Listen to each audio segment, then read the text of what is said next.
কে? তাহা তা মা রেখে মারবে না কি করবে? একদমই পারে না। কি বলবো, ম্যামও বলে। কি বলে? এতে মায়ের কোনো শান্তি নেই। তাই? একদম। পড়তে পারে না ক্লাসের ভিতর থেকে, তাহা আর ফাইন। এই দুইটা মেয়ে টোটাল ক্লাসে কয়জন আপনার স্টুডেন্ট? 22। 22 জনের ভিতর 2 জন পারে না, 20 জন পারে। ভালো। আর আর তাহলে এই 2 জনকে আপনারা সাহায্য করেন পড়াশোনায় কখনো? 100 বার সাহায্য করলেও মনে হয় মুখস্থ হবে না। মুখস্থ না হয় সেটা হলো একটা। ম্যাম একদিন বাংলা ম্যাম আমায় বলছে যে তাহাকে পড়াও। তাহাকে মনে হয় এতবার পড়াইছি, পড়াও পরে শিখিনি। আপনি পড়াই দিয়েছেন? হ্যাঁ, তারপরে ক্লাসে?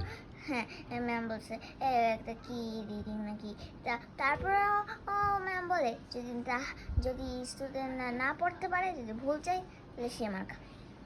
তারপর ওর ভুল গেছে? না। তো পারছিল, ওই দিন পারছিল? আপনি যেদিন পড়াই দিলেন?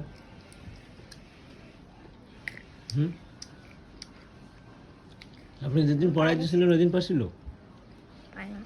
সেদিনও পারেনি? পারবে না মনে হয়।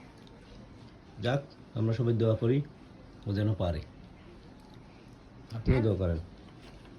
আমি ভাবি এমন মেয়ে কোন ঘরে হয়? এসছে অনেক বোকা মেয়েও অনেক ঘরে হয়, প্রতিবন্ধী হয়। আপনি দেখেননি প্রতিবন্ধী আছে অনেক?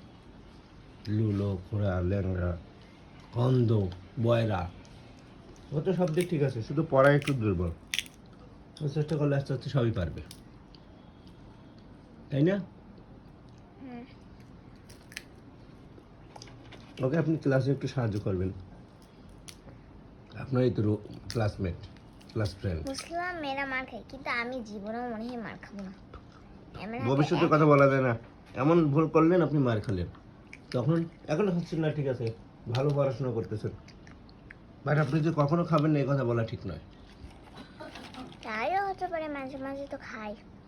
সেটা স্কুল নয়, বাসায়। স্কুলে যখন সময় হবে তখন স্কুলেও খাবেন।